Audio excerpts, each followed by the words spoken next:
Bonjour et bienvenue sur Skills TechNet. Mon nom est Rodrigue Diaki. Nous allons voir aujourd'hui la configuration du VPN SME Server 9.1 dans un réseau d'entreprise. Cette présentation est la seconde partie de la mise en œuvre de la solution SME Server dont nous avions déjà présenté l'installation dans la vidéo précédente.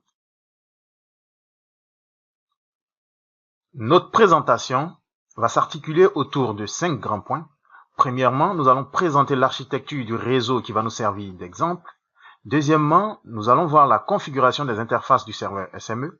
Troisièmement, nous allons créer des utilisateurs VPN sur le serveur SME Server. Quatrièmement, nous allons configurer un routeur Cisco dans un environnement DNS Free. Pour nous servir d'exemple, nous verrons également comment se fait la configuration lorsque nous avons affaire à un routeur à interface graphique.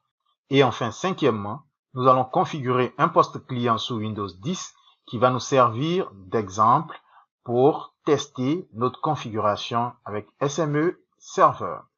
Alors, je vous rappelle que toute cette implémentation va se dérouler dans deux environnements, DNS Free pour l'aspect réseau et VirtualBox pour l'aspect système d'exploitation. À la fin de cette présentation, vous serez donc capable de déployer la solution SME Server 9.1 dans une entreprise de n'importe quelle taille pour répondre à un besoin de VPN. Nous allons donc commencer par le premier point, architecture du réseau. Voici donc le réseau qui va nous servir d'exemple au cours de cette présentation. D'un côté, nous avons le réseau d'entreprise à l'intérieur duquel sera installé notre serveur SME. Et de l'autre côté, nous avons un utilisateur VPN qui va nous servir de test.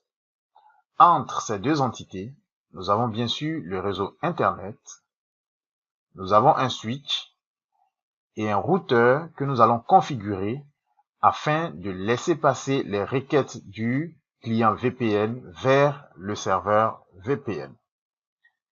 Alors, toute cette configuration va donc se faire dans un environnement DNS Free avec VirtualBox. Je vais maintenant démarrer mon serveur DHCP.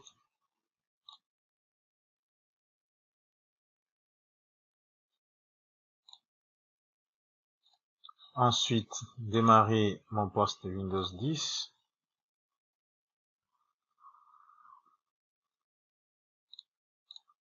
Démarrer ensuite mon serveur VPN.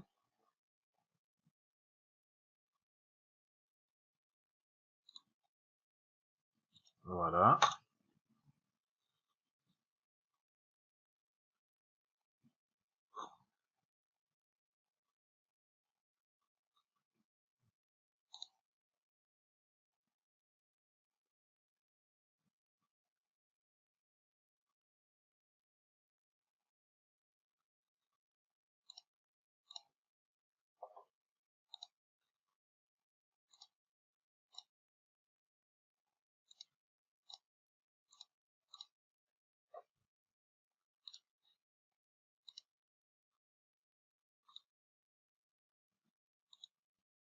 Là, je vérifie que mes 3 machines du réseau LAN ont démarré. Je vais m'authentifier sur SME Server.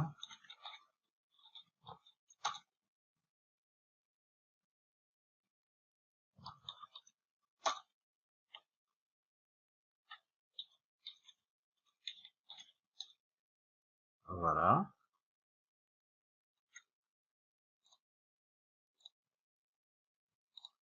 Le serveur DHCP a démarré. Le poste Windows 10 également.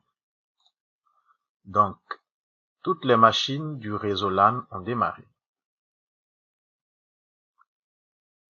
Je vais maintenant m'assurer que le serveur DHCP peut communiquer avec le routeur, que le serveur SME est également capable de communiquer avec le routeur, et que Windows 10 est capable de communiquer avec SME, parce que c'est à partir de Windows 10 que nous allons configurer SME, puisque, comme je l'avais déjà dit, le serveur SME n'a pas d'interface graphique. Nous allons donc utiliser Windows 10 pour pouvoir le configurer via un navigateur web.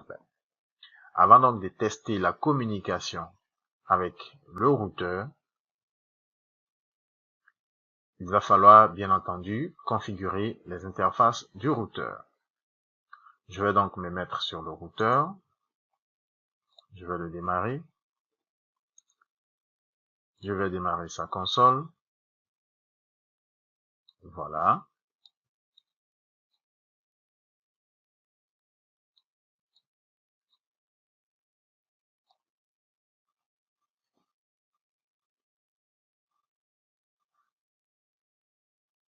Je vais le renommer avant de commencer.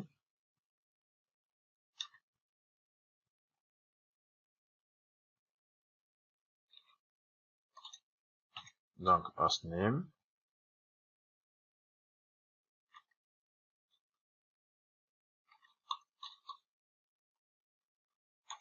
Routeur. Skills, comme Skills TechNet. Routeur Skills, comme Skills TechNet. Je fais un prix. J'enregistre ma configuration. Et maintenant, je peux commencer à configurer les deux interfaces. Alors, l'interface LAN, c'est la G00. L'interface WAN, qui est du côté Internet, c'est la G01. Donc, je vais commencer par la G00, qui a l'adresse IP 192.168.0.254.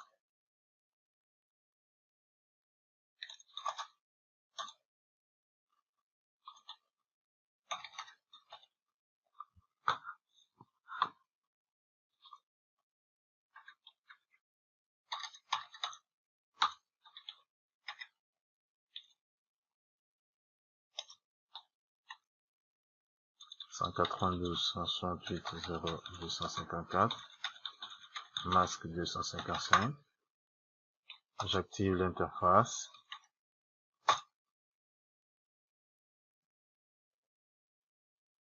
Je ressors de là. Je vais également configurer l'interface Gigabit 01.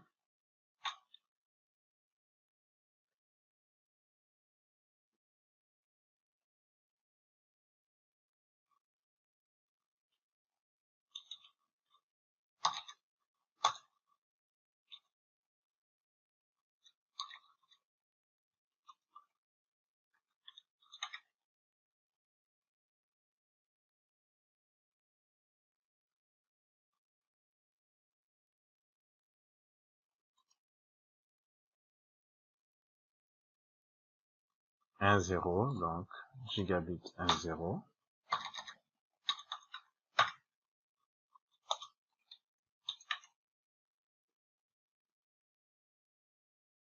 L'adresse IP, c'est bien 10.10.0.10/24. J'active l'interface. Alors, les deux interfaces sont donc configurées. À partir du routeur, je vais donc pinguer mon serveur DHCP. Donc, je fais donc un ping 192.168.0.20. Voilà, ça fonctionne. Donc, la communication est établie entre le serveur DHCP et le routeur. Je vais également pinguer le poste Windows 10, mais avant, il faut que je retrouve son adresse IP. Donc, je vais aller sur le poste, dans les paramètres réseau, statut, détail, adresse IP 0100. Donc, je vais faire un ping sur 0100.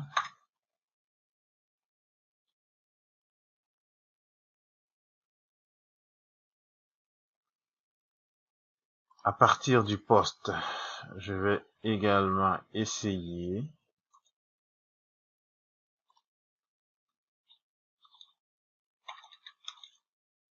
de pinguer mon routeur.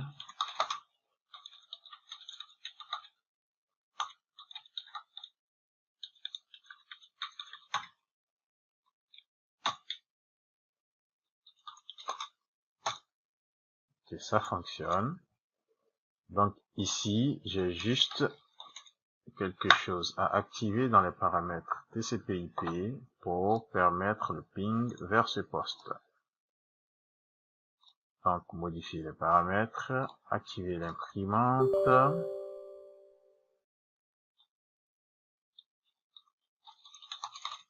Je vais donc m'authentifier en tant qu'administrateur.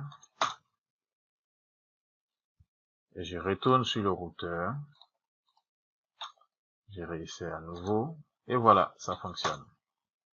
Donc, à partir du routeur, j'arrive à communiquer avec le poste de Windows 10, j'arrive à communiquer avec le serveur de DHCP. Qu'en est-il pour SME Server, le serveur le plus important de ce lab? Donc, lui, son adresse IP, c'est donc 192.168.0.10. Donc, je vais faire un ping sur le 10. Et là, ça ne marche pas. Je vais également sur le SME pour pinguer le 192.168.0.254. Et là, non plus, ça ne marche pas. Alors, il va falloir faire fonctionner donc la partie réseau concernant le routeur et SME Server, parce que bien entendu, le poste Windows 10 VPN à l'extérieur du réseau va transiter par le routeur pour atteindre le serveur SME qui va l'authentifier avant que ce dernier ne puisse se connecter au réseau LAN. Le trafic entre le poste Windows 10 et SME Server est donc extrêmement important, c'est pourquoi SME doit impérativement communiquer avec le routeur. Nous allons donc nous attarder quelque peu sur cette phase de la présentation et je vous demande votre attention parce que c'est une machine Linux et la façon dont on configure un poste Linux pour communiquer avec DNS Free n'est pas la même que sur un poste Windows. Je vais donc commencer la configuration. Alors, dans un premier temps, je vais aller dans VirtualBox, configuration, réseau. Alors, je vois qu'il est bien sûr réseau privé. Câble branché décoché, ça c'est correct. Ici également, la deuxième interface, c'est correct. Je vais donc vérifier les interfaces au niveau du serveur SME. Donc, je fais ifconfig.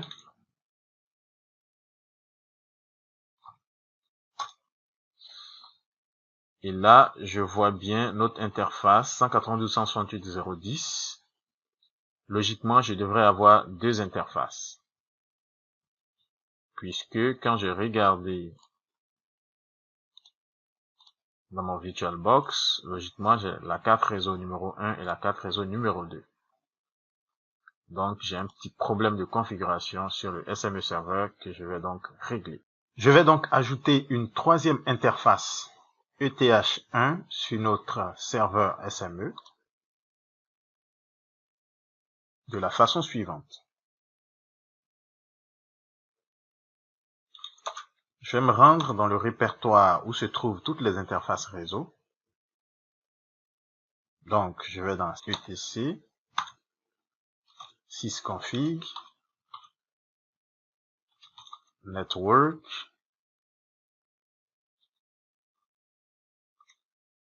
script, voilà. Et dedans, voilà, j'ai donc if cfg eth0. Je vais donc créer un autre fichier à l'image de ifcfg eth0 que je vais appeler ifcfg eth1. Donc je fais copie, if cfg eth0, if cfg eth1. Et je vais donc vérifier que toutes les données qui sont dans ifcfg eth0 sont bien entendu copiées dans ifcfg eth1. Donc je me rends dans ifcfg eth1.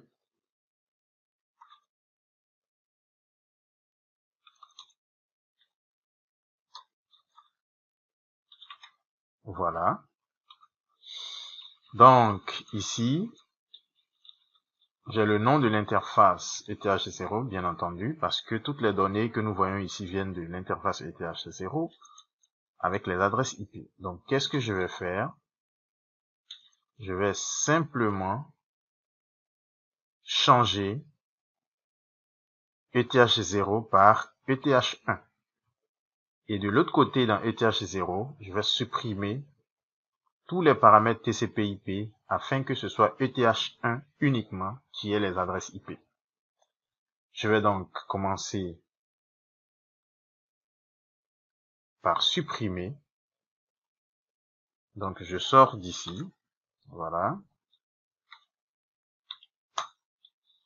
Et je vais éditer ETH0. Et je vais supprimer tous les paramètres TCP/IP de ETH0. Pour ne pas qu'il y ait conflit d'adresse. Parce que désormais, c'est ETH1 qui va porter l'adresse IP 192.168.0.10. Voilà, l'adresse de broadcast que je vais également supprimer. J'enregistre le fichier et je sors. Je retourne dans ETH1 et là je vais simplement changer le 0 par 1. Voilà, donc ETH1 a maintenant le paramètre TCP/IP de ETH0. Je vais enregistrer également ma configuration et sortir. À partir de cet instant, je vais donc faire un test avec les autres équipements du réseau, c'est-à-dire avec Win10 PC, serveur DHCP et puis bien entendu notre routeur. Après donc le changement des paramètres TCP/IP, il va falloir redémarrer les services réseau sur notre serveur SME. Donc, je fais service, network, restart. Voilà, donc là je vois activation de l'interface ETH1 avec l'adresse IP 192.168.0.10. Et là je vais maintenant essayer un ping sur les autres équipements du réseau, sur le routeur, sur le PC Windows 10 et sur le serveur DHCP. On y va. Je fais donc ping 192.168.0.254 sur le routeur d'abord, et voilà, ça fonctionne. J'arrive à pinguer le routeur. Sur le serveur DHCP, c'est un 20, voilà, ça fonctionne. J'arrive à pinguer le serveur DHCP. Sur le poste Windows 10, c'est un 100, et voilà, ça fonctionne. J'arrive à pinguer le poste Windows 10. Voilà, nous venons donc de terminer la configuration TCP/IP de notre serveur Linux. Tous les équipements sont fonctionnels. Nous allons maintenant passer à la création des utilisateurs VPN sur notre serveur SME.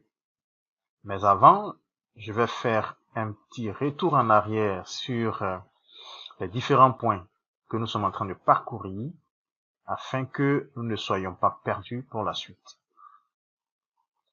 Voilà, nous avons donc fait le premier point, présentation de l'architecture. Nous avons fait également le second point, configuration d'interface du serveur SME. Et là, maintenant, nous arrivons au troisième point, création des utilisateurs VPN sur le serveur SME.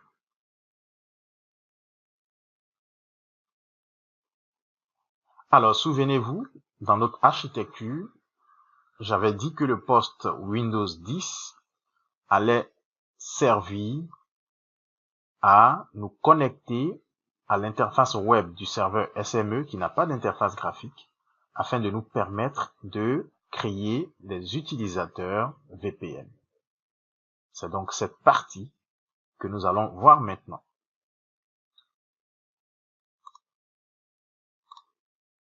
Voici donc mon poste Windows 10. je vais lancer le navigateur Internet Explorer et je vais saisir l'adresse IP du serveur SME avec serveur manager derrière et puis valider afin d'accéder à l'interface web du serveur SME. Donc, je fais HTTPS 192.168.0.10 serveur manager et je fais entrer. Voilà. Donc, cette erreur est bien connue. Elle est donc due au fait que le certificat du serveur SME n'est pas un certificat reconnu par une autorité de certification internationale parce que c'est un certificat auto-signé, mais cela ne pose aucun problème. Nous allons donc poursuivre notre configuration en cliquant sur poursuivre. Voici donc l'interface d'authentification du serveur SME en mode graphique, bien sûr.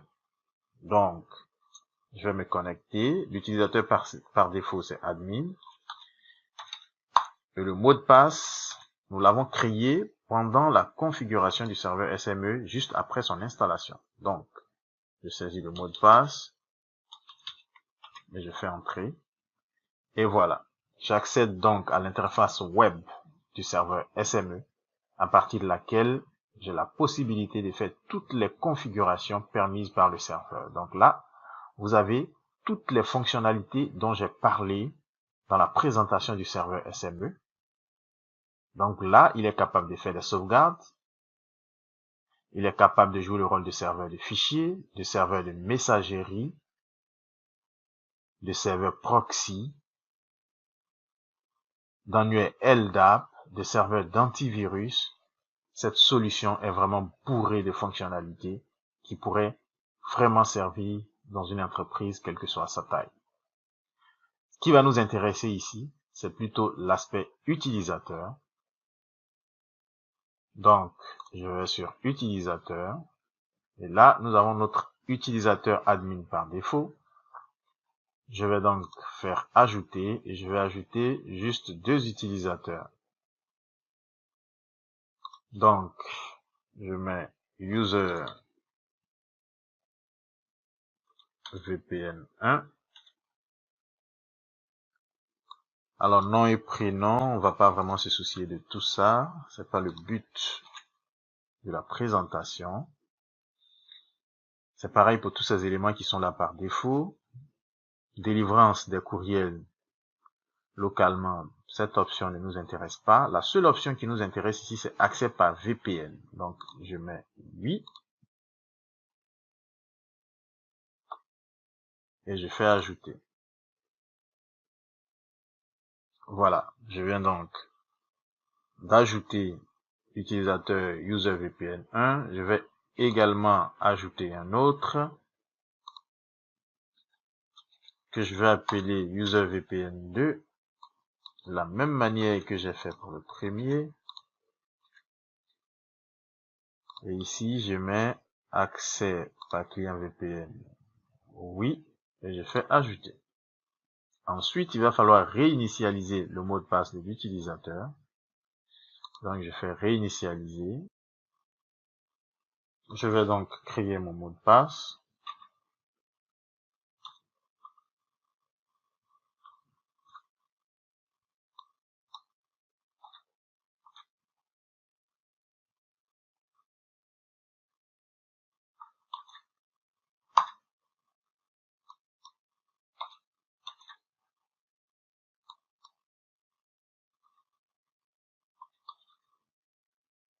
Donc, je vais m'assurer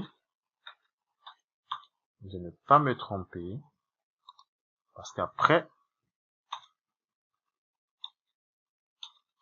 ça devient compliqué de restaurer le mot de passe. Voilà. Donc, je fais enregistrer. Et voilà. Le mot de passe a été réinitialisé. Je viens ici également.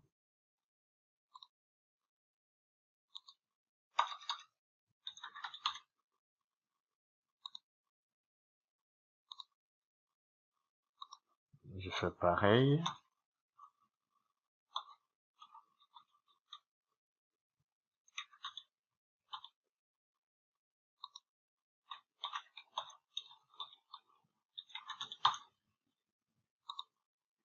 Et voilà. Donc, nous venons de créer deux utilisateurs VPN. Ensuite, il y a quelques paramètres qu'il faut revoir avant que le serveur VPN puisse fonctionner. Il s'agit en effet du paramètre accès distant qui se trouve dans la rubrique sécurité. Ici, paramètre PPTP, nombre de connexions simultanées. Donc là, il s'agit du nombre de personnes qui vont utiliser le protocole PPTP pour se connecter en tant que client. Donc, si ce paramètre reste à 0, personne ne pourra se connecter à notre serveur VPN. Je vais donc le mettre au maximum en fonction du nombre d'utilisateurs que je veux pouvoir connecter à mon serveur. Vu que nous sommes dans un environnement de test, je vais juste mettre 10, cela me suffit. Et après, je clique sur enregistrer. Et voilà. À ce stade, nous avons fini de configurer notre serveur VPN. Nous avons créé deux usagers, on aurait pu en créer 100. Nous avons activé le paramètre d'accès distant au serveur. Tout est donc OK pour se connecter à distance au serveur. Nous allons maintenant passer à une seconde phase de notre configuration selon les différents points que nous devrions voir. À ce stade, il nous reste maintenant à configurer notre routeur Cisco afin que ce dernier puisse rediriger les paquets venant des clients VPN de l'extérieur vers notre serveur SME.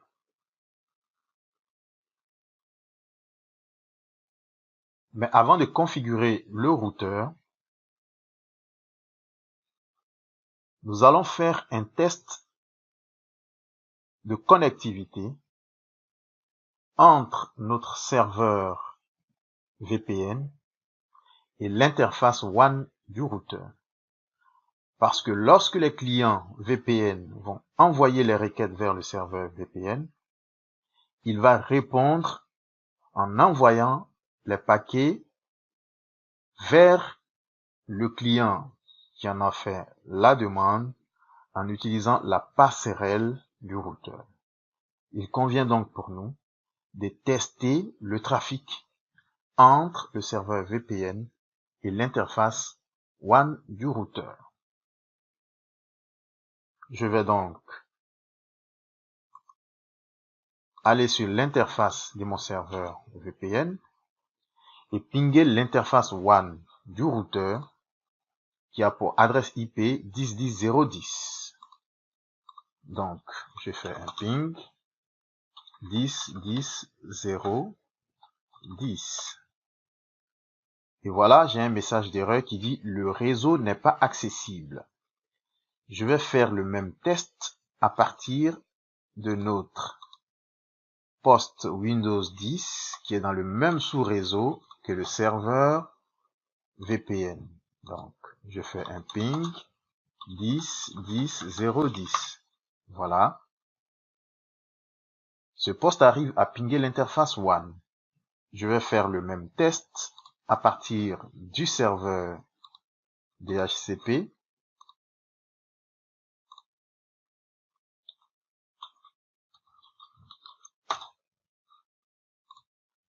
Voilà. Donc, ping 10.10.0.10. Et voilà. Donc, notre serveur DHCP et notre PC Windows 10 qui sont dans le même sous-réseau que le serveur VPN arrivent à pinguer l'interface WAN de notre routeur, sauf le serveur VPN. Que se passe-t-il donc?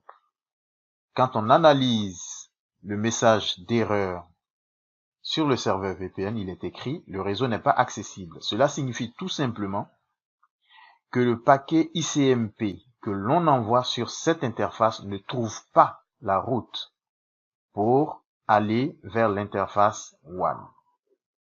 il va donc falloir ajouter cette route sur le serveur SME. Dans un environnement réel d'entreprise, il n'aurait pas été utile d'ajouter cette route. C'est parce que simplement, ici, ce n'est pas une connexion Internet réelle qui est utilisée dans notre environnement. C'est pourquoi nous sommes obligés donc d'ajouter cette route sur le serveur SME pour lui montrer la voie pour aller vers l'interface WAN du routeur. Si c'était un routeur avec une connexion Internet, grâce au routage automatique entre le réseau LAN et Internet, ce serveur aurait pu joindre cette interface WAN. Nous allons donc ajouter cette route pour aider quelque peu notre serveur VPN.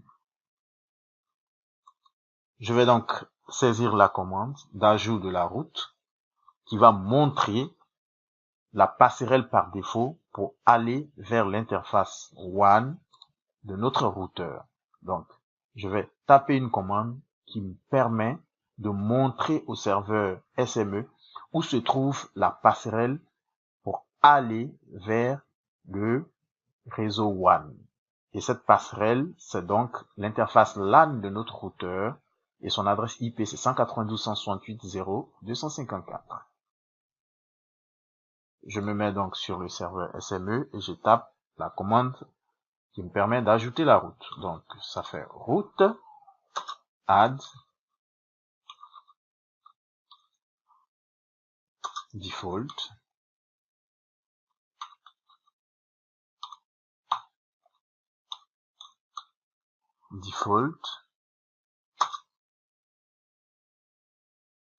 gateway et je mets le gateway 192.168.0.254 sur l'interface ETH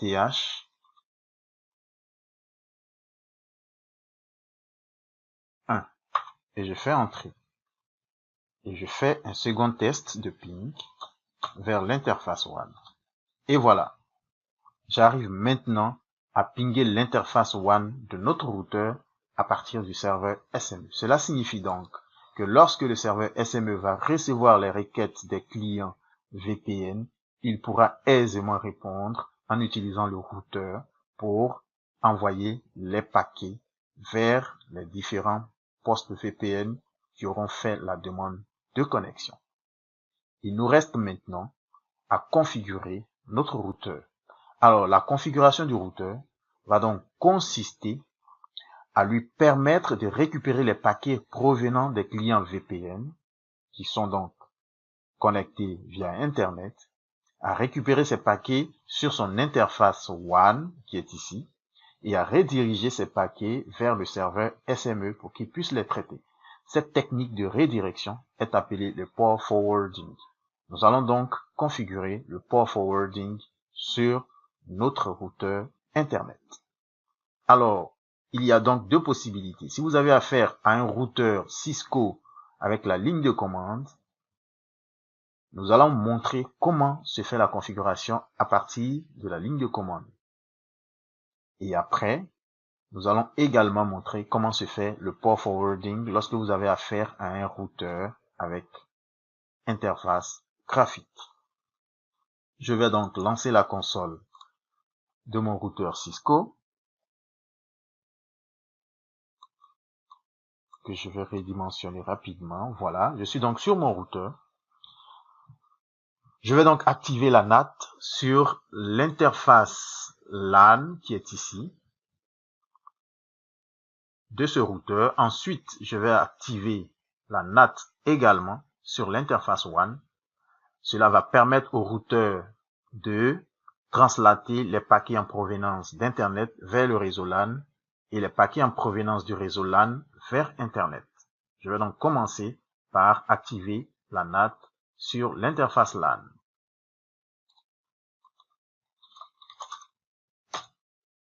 Donc l'interface LAN, c'est bien l'interface gigabit 00. Je me mets dessus et je fais IPNAT inside. Inside, cela signifie que c'est le réseau interne, donc le réseau LAN. Et voilà, je viens d'activer la NAT sur le réseau LAN. Je fais exit pour sortir. Je vais également partir sur l'interface WAN qui s'appelle Gigabit Ethernet 1.0. Donc, je fais interface Gigabit Ethernet 1.0. Je me place dessus et j'ai fait pareil. IP NAT. Cette fois-ci, outside pour dire l'interface externe, donc l'interface WAN. Voilà, je viens d'activer la NAT sur cette seconde interface. Ensuite, je vais maintenant configurer le port forwarding à partir de l'interface outside avec les commandes qui suivent. Donc, je vais faire un IP NAT inside list 100 pour créer une règle de NAT. Donc, sur l'interface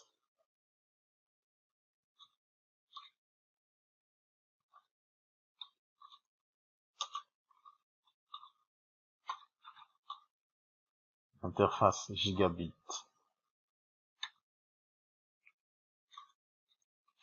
Ethernet, donc Gigabit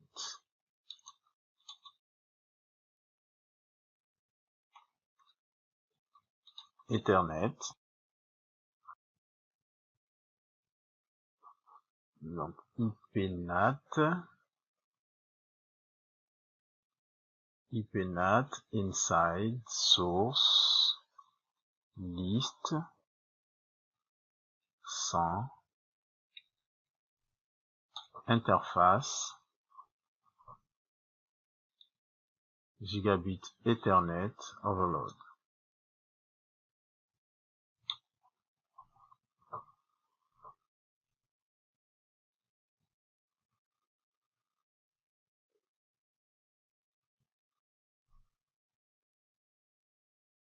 Side source list 100. Ah ouais, donc interface Gigabit Ethernet overload. Ok. Donc là, on y arrive. Ensuite, je vais définir l'ACL. Donc, je fais access list 100 permit. Donc, qui me permet d'autoriser le trafic IP d'un côté comme de l'autre. Donc, IP any, donc quelle que soit la provenance, any,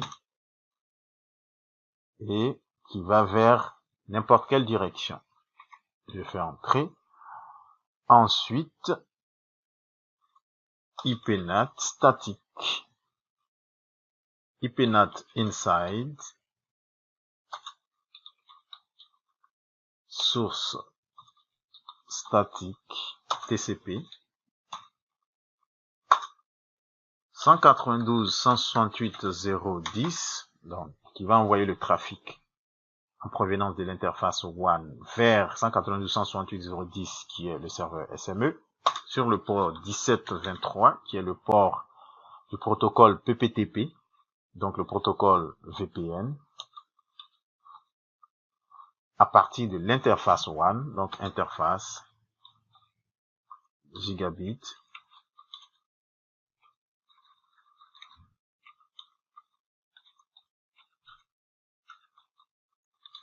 Ethernet 1.0 sur le port extérieur 1723. Voilà. Donc, à ce stade, le port forwarding a été configuré et nous permet de prendre le trafic en provenance de l'interface WAN pour l'envoyer vers le serveur SME grâce à cette dernière ligne que nous avons ajoutée qui utilise les ports intérieurs et les ports extérieurs. C'est-à-dire que le trafic arrive sur l'interface WAN, qui est l'interface Gigabit 1.0, destiné au port 1723 qui est le port VPN vers donc le serveur VPN qui a l'adresse IP 192.168.0.10 tel que nous le voyons ici. Voilà, donc à ce stade, la configuration du routeur est terminée. Je vais alors faire un reset terminal et puis faire un exit avec un show run pour qu'on révise rapidement qu'est-ce que nous avons fait sur le routeur. Au niveau des interfaces, voici donc l'interface LAN du routeur. Nous avons ajouté l'adresse IP et nous avons activé la NAT sur cette interface. Ensuite, sur l'interface WAN, nous avons donné l'adresse IP 10.10.0.10 et nous avons activé également la NAT. Et ensuite, nous avons ajouté ces deux lignes qui permettent de récupérer le trafic sur l'interface WAN qui est le rediriger vers cette machine sur le port 1723 qui est le port PPTP utilisé par le système VPN. Après donc cette étape de configuration du routeur,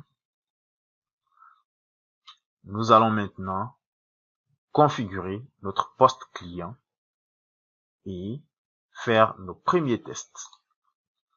Le poste client est donc un Windows 10 avec l'adresse IP 10.10.0.20. Je vais donc me mettre rapidement sur ce poste. Voici le poste VPN. Je vais donc m'authentifier dessus. Je vais lui donner l'adresse IP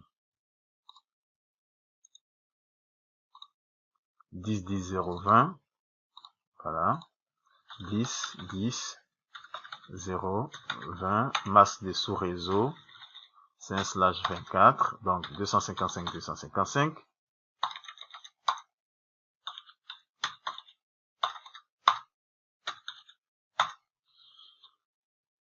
Voilà, et ici je n'ai pas besoin de passerelle ni de DNS. On n'en a pas besoin, je vais juste valider. Voilà, je fais OK. Et maintenant je vais passer à la configuration du VPN.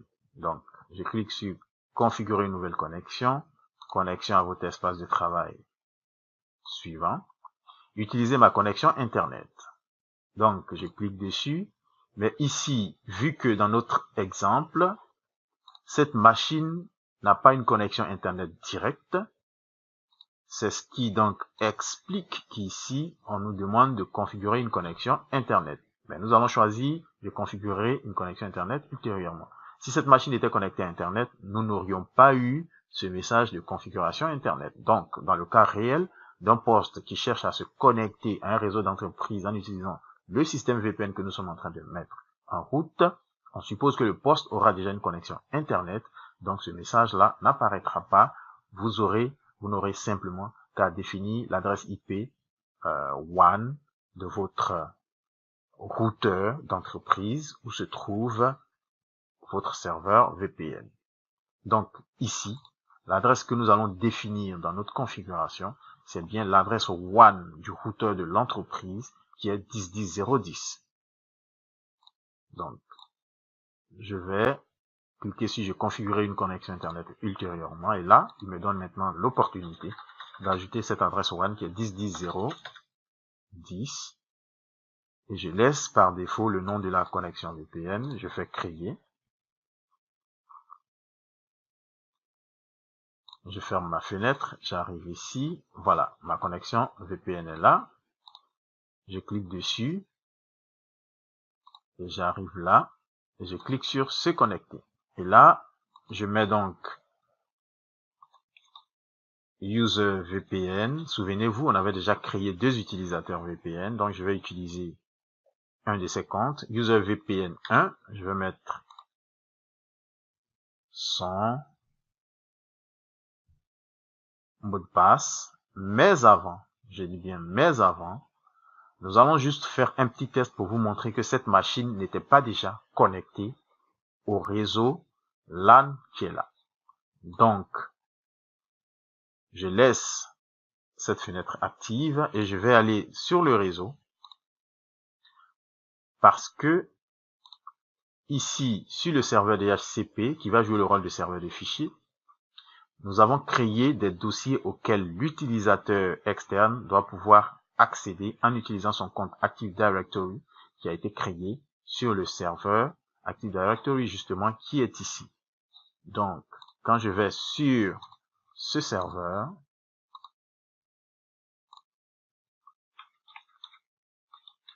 je m'authentifie.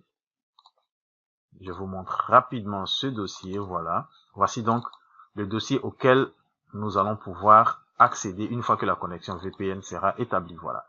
Donc, nous avons affecté des autorisations pour l'usager User VPN 1 qui utilise le PC VPN extérieur à l'entreprise pour lui permettre justement d'accéder à ces dossiers qui sont situés sur le serveur de fichiers qui est ici. Ces dossiers sont doc et vente. Mais tant que la connexion VPN n'est pas établie, il lui sera impossible d'accéder à ces dossiers. Donc, je reviens sur le poste VPN, je clique sur réseau. Et voilà, évidemment, dans le dossier réseau, il n'y a que le PC VPN lui-même qui est ici. Il n'y a rien d'autre. Cela veut dire simplement que la liaison n'est pas encore établie. Je vais même essayer de pinguer le serveur VPN qui est 10.10, qui est plutôt 192.168.0.10. Voilà, on me dit échec de la transmission, défaillance générale. Ça veut dire que il n'y a aucune interface qui a été configurée pour aller vers ce réseau. Donc ce ping est aberrant. C'est pourquoi le système me fait sortir ce message. Je vais maintenant donc terminer ma connexion VPN. Donc je mets le mot de passe. Je vérifie que c'est bon et je clique sur OK. Si tout est correct, il devait pouvoir se connecter sans problème. Donc, on patiente juste un peu.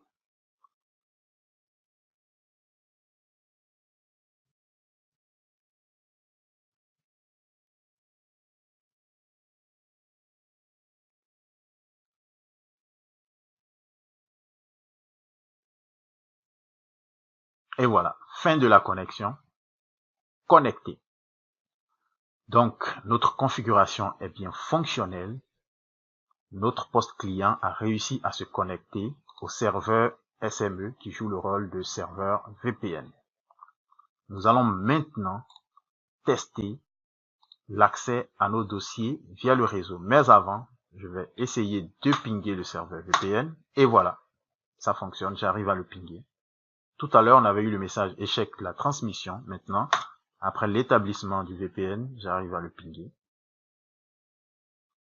Et là, je vais maintenant essayer d'accéder à mes dossiers qui sont sur le serveur VPN. Je vais maintenant essayer d'accéder à mes dossiers qui sont sur le serveur de fichiers, donc le serveur Active Directory. Je fais donc, voilà. J'ai donc l'adresse IP du serveur ici, 192.168.0.20. Je fais entrer. Voilà. Donc, voici mon dossier dont je parlais, User VPN, à l'intérieur duquel j'ai doc 1, doc 2. Voilà. Et ici, j'ai vente 1, vente 2, vente 3. Voilà. Voici donc l'utilité et l'importance du système VPN. À partir donc de la maison et une connexion Internet, j'arrive à accéder à mon réseau d'entreprise, à tous mes dossiers, à tous mes répertoires, mes fichiers, en utilisant le serveur SME qui joue ici le rôle de serveur VPN, qui va donc récupérer toutes les requêtes qui traversent le routeur via un port forwarding. Il va donc authentifier les usagers et leur permettre d'accéder à ce réseau et d'utiliser les ressources qui leur ont été affectées dans ce réseau. Je vais rapidement récapituler donc sur le travail qui a été fait. Dans un premier temps, nous avons configuré le réseau LAN. Là, on a un serveur DHCP, des postes clients et un serveur VPN. Le serveur VPN devait donc être capable de communiquer avec le réseau WAN en utilisant 192.168.0.254 comme adresse de passerelle via l'interface LAN de notre routeur. Il nous a donc fallu mettre une route sur le serveur SME et j'ai expliqué que cette route n'est pas vraiment nécessaire si vous êtes dans un réseau où il y a déjà une connexion Internet gérée par le routeur. Ici, nous sommes dans un environnement de test. Nous n'avons donc pas de connexion Internet gérée par ce routeur. Il a fallu donc ajouter cette route pour montrer la route pour sortir du réseau LAN et aller vers le WAN à partir du serveur SME. C'est donc ce que nous avons fait. Après, nous avons configuré le port forwarding sur le routeur pour lui permettre de récupérer les paquets en provenance d'Internet à partir des clients VPN et de les rediriger vers le serveur SME pour les traiter. Et enfin, dernièrement, nous avons configuré le client VPN pour lui permettre donc d'envoyer des paquets vers le serveur SME. Voici donc les différentes étapes qui ont été utilisées et nous avons fait les tests pour montrer que le serveur VPN était donc accessible à partir d'un poste client et qu'une fois que le VPN est établi, le poste est maintenant virtuellement dans le réseau LAN, donc il peut utiliser toutes les ressources de ce réseau, ce qui lui a donc permis d'accéder à ces fichiers qui sont stockés sur, voilà, le serveur de fichiers. Ainsi donc s'achève notre présentation. Merci de nous avoir suivis et à bientôt.